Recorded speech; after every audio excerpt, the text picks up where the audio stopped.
নমস্কার বন্ধুরা, government of West Bengal finance ডিপার্টমেন্টের তরফ থেকে করম পূজা উপলক্ষে এই বছর 14ই সেপ্টেম্বর একটি ছুটি ঘোষণা করা হলো। এই বছর করম পুজো 14ই সেপ্টেম্বর শনিবার পড়েছে, তাই ফাইন্যান্স ডিপার্টমেন্ট 2024 সালের যে হলিডে লিস্ট প্রকাশ করেছিল তার পার্শিয়াল মডিফিকেশন করে এই দিনটিকে ছুটির দিন হিসেবে ঘোষণা করলো। গভর্নমেন্ট অফিস যেগুলো শনিবার খোলা থাকে, local body, statutory bodies, boards, corporation, undertaking and institution including educational institution control or owned by the state government.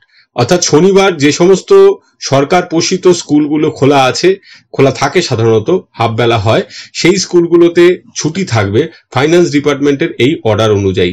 এই শুধুমাত্র সরকারি অফিসের মধ্যে registrar of assurance and collector of stamp revenue Kolkata, এই অফিস দুটি খোলা থাকবে। বাকি সরকারি যে সমস্ত অফিস খোলা থাকে বা যে সমস্ত শিক্ষা প্রতিষ্ঠান, স্ট্যাচুটারি বডি, বোর্ড খোলা থাকে, তাদের প্রত্যেকের জন্যই ছুটি থাকবে। এখন প্রশ্ন আসতে পারে যে বোর্ডের ম্যাচিং অর্ডার, কিন্তু ম্যাচিং অর্ডার এক্ষেত্রে বোর্ড দিক বা না দিক, স্পষ্ট করে যেহেতু এডুকেশনাল ইনস্টিটিউশন এই কথাটা লেখা আছে, শিক্ষা প্রতিষ্ঠানের কথা লেখা আছে, তাই এক্ষেত্রে 14ই সেপ্টেম্বরের ছুটি হবে। আশা করা যায় বোর্ড এর মধ্যে এর ম্যাচিং অর্ডারও দেবে।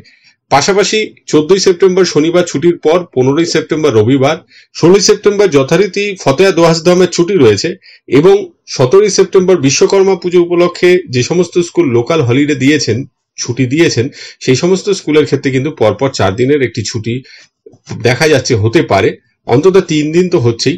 তো আজকে এই পর্যন্ত, সকলে ভালো থাকবেন, সুস্থ থাকবেন, ধন্যবাদ।